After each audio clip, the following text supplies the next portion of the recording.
Chamat Cassandra reporting for ESPN here in London, England, standing alongside Jorge Masvidal, who takes on Darren Till at the O2 Arena on March 14th. And Jorge, we're going to get to London, we're going to get to Darren Till and this fight in particular. But just a few months ago, we thought that you were going to be fighting Nick Diaz. Dana White said it was a done deal. What happened there? I don't know all the factors that led to the fight being announced yes and no, so I don't really care to speculate on it. I did a lot of thinking on it before, and I thought why it could have happened or not happened. Don't care. I asked God for something, and He gave me something just as good or better. So I'm moving forward.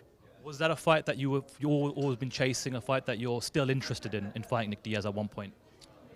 Definitely. I wasn't always chasing it because at one point I was 155. He's 185 in strike force. Then when he came over to the UFC, I was a 55er. He was a 70-pounder. So it wasn't until I moved up to 70 that I was like, oh, this fight could definitely happen. I always thought maybe me and Nate could happen before me and Nick, but it was very close to the me and Nick situation happening. I don't know how close, but I thought it was close. I signed the bout agreement, so I'm assuming at some point it was really close, Like you said, you feel as though you got something bigger and better. It's a main event slot. You're fighting Darren Till, coming off a high-profile fight against Tyron Woodley, a title fight. It didn't go his way on that particular night, but have you been impressed with Darren Till thus far in the UFC? Been impressed with his attitude. His skill set's good, but everybody's good at this stage. But it's his attitude. He just comes to scrap. He has a lot of firm belief in himself, and that's what you need in this sport. I got a firm belief in myself too, though. I got a lot of will in myself. I invested in myself my whole life, so I'm gonna have my hand raised. But two guys that are thinking that each one is better than the other, and they both like to fight, that usually spells a great fight. And there's a reason why we're the main event, because we're gonna make sure that everybody leaves satisfied, knowing that, man, I got my money's worth on just that one fight alone. Forget about the rest of the card. Just this one fight alone, you're gonna get your money. A lot of people said, hey, Tyron Woodley exposed Darren Till in the fight, and there's a gap in his game, and that's grappling and that's wrestling. What did you make of his performance against Woodley? Well, Woodley has dynamite in each hand. He could take anybody out of their game plan. I don't know. I don't want to judge him off the grappling on that one, because it could go both ways. Woodley attempted to take him down, never took him down. Only took him down with a shot, and then when he had him down, he was able to control him and hurt him. But I don't know how hurt he was. I'm not looking at that fight thinking he's a fish out of water in the ground.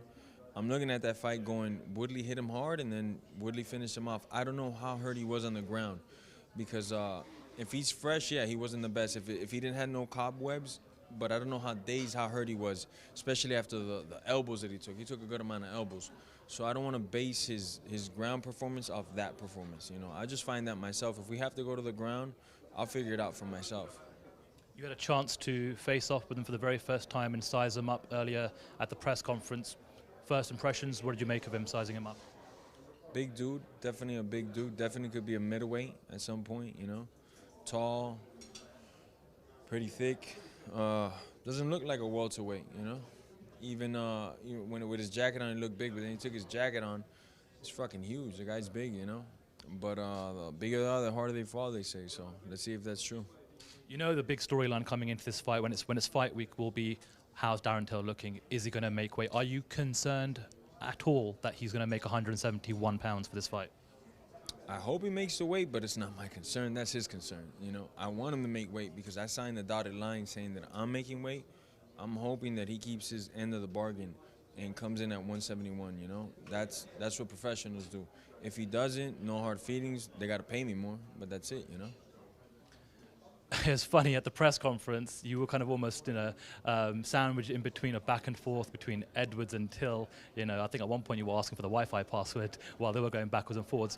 What did you make of that? Because it felt like, you're the main event, it's you and Till, but it felt like a large portion of the press conference was focused on Till and Edwards jawing backwards and forwards there. Well, I think they're both from here. I don't know what parts they're from, but I think they're both from England, so obviously there'd be a lot of tension there, and they obviously have a little backdrop to their current situation.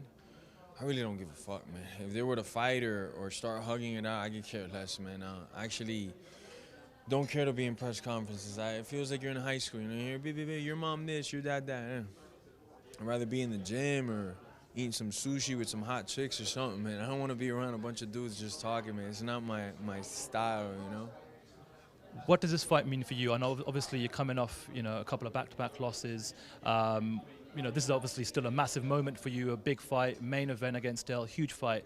What would a win over Till mean for you right now in your career?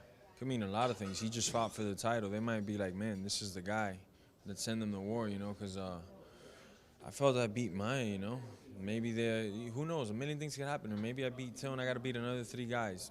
My journey is already set out for me, and that's just fight, man. Just enjoy what I'm doing, have fun doing it. I've had fun since my first pro fight. I think I'm at like my 45th, something like that fight. I love it still. It's the thing that I like to do. You could tell me right now, we'll pay you $1 million a year to do this and have a safe, steady income. And man, the fighter in me is gonna pick this. I just love it. It's a drug, It's literally what it is. It's a drug. You go without it, and shit happens in your body physiologically, mentally. I need it. I need to get in there. I need to hurt somebody's feelings in a major way. I spoke to Donald Cerrone just a couple of weeks ago, and he, like yourself, has been in this sport for a very, very long time. Something switched in him recently where he basically said to himself, hey, I need to go for that title now, right? It's great to entertain the fans and pick up paychecks, but I want to go for that title. Are you also of that same mindset where you think, I've been fighting for a long time, I don't know how much longer I can do this, I want to get a championship belt before it's all said and done? I have to get a championship belt. If I want the type of sleep I want at night, I have to have that belt around my waist. And I got maybe 4 years left in this sport, and then that's it. This roller coaster's over, because I'm also not gonna get old and let young punks that would have never held my jockstrap beat me towards the end of my career. That's not me. That's been my game plan from the start. I'm gonna fight till my body can hold up. Right now I'm great. I think I got a good 3-4 years in me, some solid performances. I won't let nothing stop me from getting the belt. That's always been my goal, and just a little smarter, a little wiser now than I was last year or even yesterday. And when you close your eyes and you envision this fight playing out against Darren Till, how do you beat him? How do you get your hand raised in victory? The first thing I see is my hand raised in victory. How? I don't know, because I just kind of go with the flow of things, I just fight, just hop on that surfboard, get on the wave, and just see what's coming and take everything that I could take and give nothing is my motto, Best of luck, Jorge. Thank you very much. Thanks a lot. Thank you.